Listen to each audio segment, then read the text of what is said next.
High বন্ধুরা, আমি পম্পা সরকার এবং এটা আমার ফার্স্ট একটি রান্নার ভিডিও। একদম প্লেন মাছের একটি ঝোলের ভিডিও, যেটা আমি আপনাদের সাথে শেয়ার করতে চাই এবং গানে গানে রান্না করি। প্রথম ভিডিও এটা। প্রথমে আমি মাছগুলোকে ভালো করে ধুয়ে নুন হলুদ মাখিয়ে সেটাকে তেলের মধ্যে দিয়েছি ভালো করে ভাজার জন্য। আমি দুটো মাছ দেখাচ্ছি, আমি অন্য মাছগুলো ভেজে তুলে রেখে দিয়েছি। তারপর সেই তেলের মধ্যে কালো জিরে ফোড়ন দিয়ে একটুখানি নেড়ে, কালো জিরেটায় হালকা একটু গন্ধ বেরোবে। তারপর তার মধ্যে আগে থেকে কেটে রেখেছিলাম যে পেঁয়াজগুলি, প্রায় দুটো পেঁয়াজ, আমি সেই পেঁয়াজ কুচিগুলোকে দিয়ে দিলাম। দিয়ে দেওয়ার পরে পেঁয়াজগুলো ভালো করে একটু নাড়তে হবে, তার কারণ পেঁয়াজগুলো না নাড়লে ভালো করে ভাজা হবে না। একটু হালকা হালকা হালকা ব্রাউন হবে, ততটুকু নাড়তে হবে।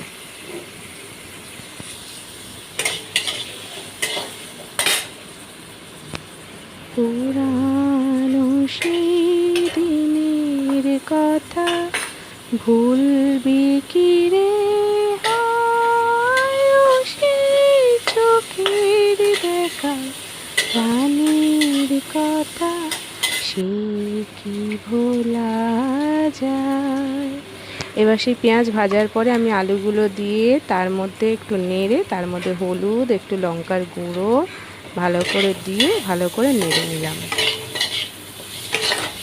আলুগুলো একটু ভাজা ভাজা হবে, তারপরে হলুদ লঙ্কার গুঁড়োটা অবশ্যই দেবেন।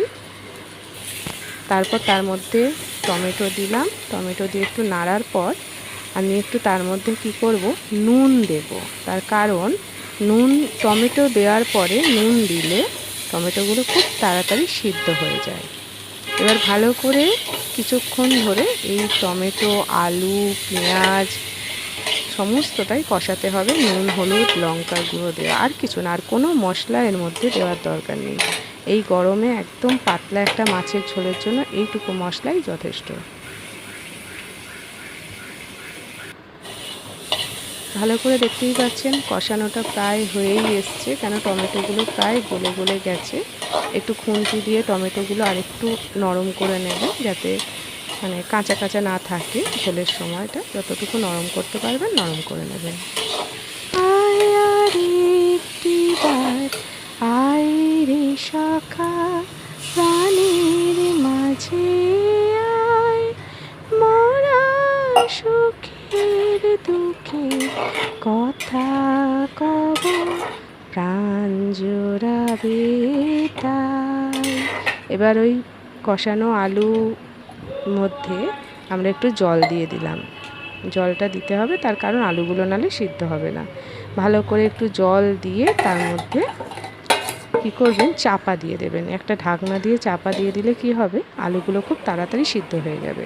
আমি মিনিট 15-20 পর যখন ঢাকনাটা খুলে এরকমভাবে দেখছি, মোটামুটি আলুগুলো একটু একটু সিদ্ধ হয়েই এসছে। এরকমভাবে দেখে নেবেন, কেন আলু তো।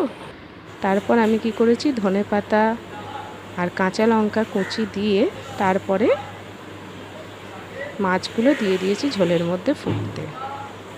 ধনেপাতা থাকলে দেবেন, না থাকলে দেবেন না, এটা অপশান।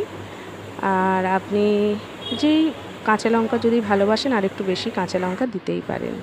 আমার মাছের ঝোলটা একেবারে রেডি, দেখতেই পাচ্ছেন, একদম পাতলা, কোনো মশলা নেই, কিছু নেই। এইরকম মাছের ঝোল দিয়ে ভাত খাবেন, একদম মন ভরে যাবে।